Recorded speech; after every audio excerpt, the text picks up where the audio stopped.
You've always been able to play on a Mac. The real question was what and how. But in 2025, that's actually changing. The hardware can handle it now, and most importantly, we're getting official native versions of AAA titles you can run with no workarounds. So today we're going to take a look at the top 10 new Mac games of 2025 to 2026 that you can play right now, and a few coming very soon. What's up, guys? It's Broz, and here we go.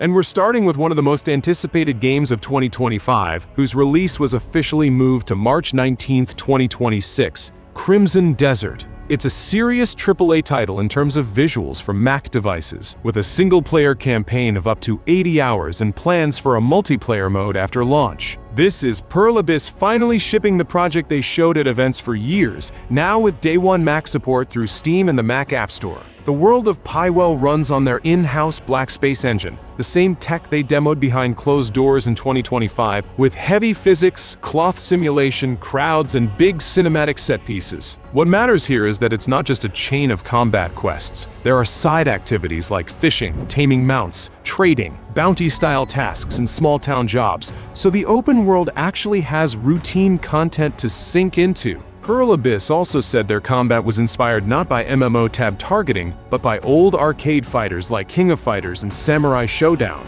So you get multi-button strings, grapples, and even wrestling-style throws on big enemies, which is unusual for an open-world action game. The shift to March was tied to localization and console certification, not to cutting features, so the version that ships in 2026 should be the one they have been showing all this time.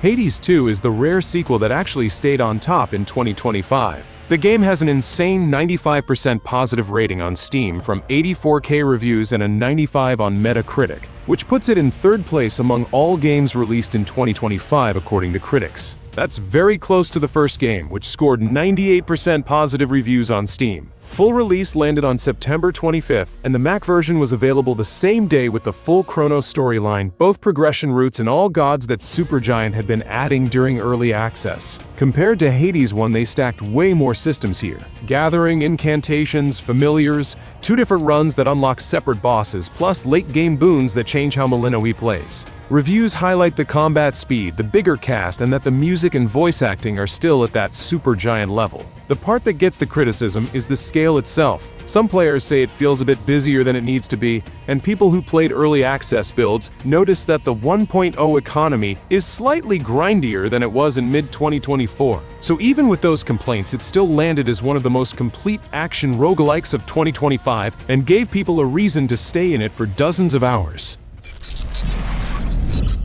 Another release that earned recognition from horror fans, reflected in its 87% positive reviews on Steam, is Cronos: The New Dawn. Bloober Team stepping away from their usual psychological horror into a heavier third-person survival format, closer to Dead Space and Resident Evil 4. Tight corridors, resource pressure, combat that punishes sloppiness. The setting helps a lot. Post-cataclysm future after the change, mixed with retro cassette futurism, and the traveler working for the collective goes back to 1980s Poland to pull key people out and change the present timeline. The standout mechanic is the merge system. Enemies called orphans can absorb corpses right in the middle of a fight and instantly evolve into faster, tougher versions. Because of that, fire becomes a tactical tool. You don't just kill, you burn everything on the floor so the room doesn't spiral out of control. Players praised exactly this tension, plus the story-first structure instead of endless procedural runs. At launch, people noted high system requirements and a jumpy camera in narrow rooms, which got patched in October. The Mac release is officially planned, but the macOS build is not on Steam yet and is expected to show up later.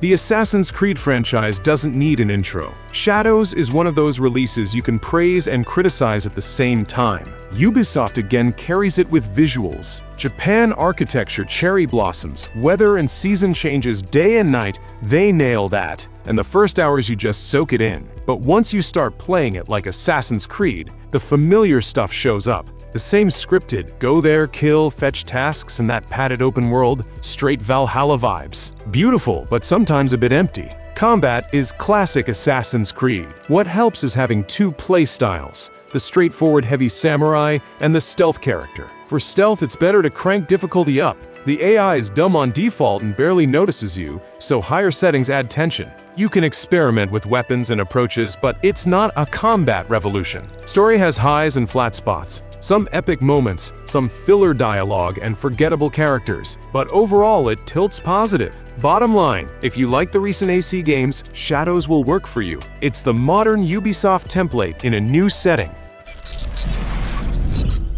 After years of waiting, Hollow Knight Silksong launched on September 4, 2025 and proved the hype was legit. There were no pre-orders, so on day one Steam, eShop, and PS Store slowed down because everyone jumped in at once, which is rare for an indie. Critics still treated it like a big release. On Metacritic, it sits around 91 on PC, briefly hit 92, so it's one of 2025 standouts. On Steam, it passed about 280k reviews in a couple of months, with roughly 85% positive, which is a lot for a long Metroidvania. Team Cherry kept the price at $20, dropped it on all current platforms, and put it in Game Pass day one. Analytics put it at over 5 million players in the first 3 days, about 3 million from Steam, the rest from consoles and Game Pass. It started life as DLC, but they built Farloom as a full region for Hornet's vertical aggressive style, so the world is not just bigger, but designed around her movement. The release build has over 200 enemy types and over 40 bosses, some of them optional. Music is again by Christopher Larkin, so it sounds more premium than $20. Silksong basically proved an indie can launch a season, pull millions, and still feel like a full sequel.